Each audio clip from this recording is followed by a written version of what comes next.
labda tukawa nje ya muda wa mkopo. Sasa sijajua hii mikopo inatolewa ya 10% hii inatolewa kwa watu ambao wako yani wenyewe labda wana vipato vikubwa tofauti na sisi ambao tuko hali ya chini. Na hapa naambiwa niko nje ya muda ambao ni tarehe 1 mwezi wa kwanza.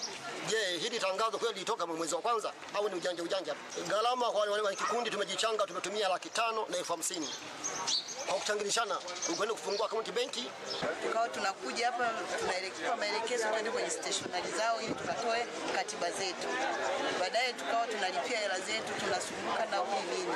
Juzi tumetumia ujumbe kwa tuje hapa ofisini tupewe maelekezo, ndio tunafikishiwa na barua za eti hatujakizi vigezo. Tumeanza kuomba mkopo tangia mwaka jana mwezi wa 11. Baada ya kutoridhishwa na maelezo yaliyotolewa kwenye barua hizo walizopewa, waliamua kwenda kutoa malalamiko yao ofisi ya mkuu wa wilaya ya Geita.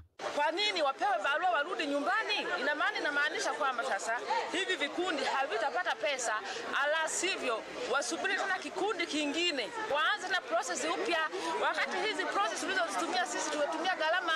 Hii mikopo ni ya kwenu, wala sio ya kisiasa kwamba ni madiwani wanataka kutafuta kura la nini, wala haina uhusiano wote na siasa.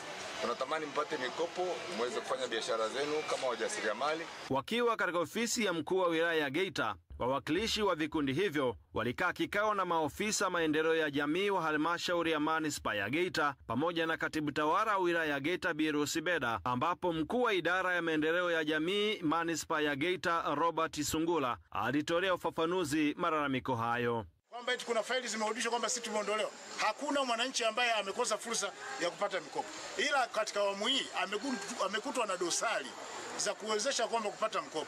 Dosari hizo azirekebishe, dirisha linalofuata azirekebishe, aziweke katika mtazamo wa kuweza kupata mkopo. Hata kama wilaya tukitoa vikundi 10 kwa awamu moja, sivyo? Ni bora wao watu 10, vikundi 10 vikasaidia vikundi 100. Mathalan, kikundi kimoja kikaja na mradi wa viwanda.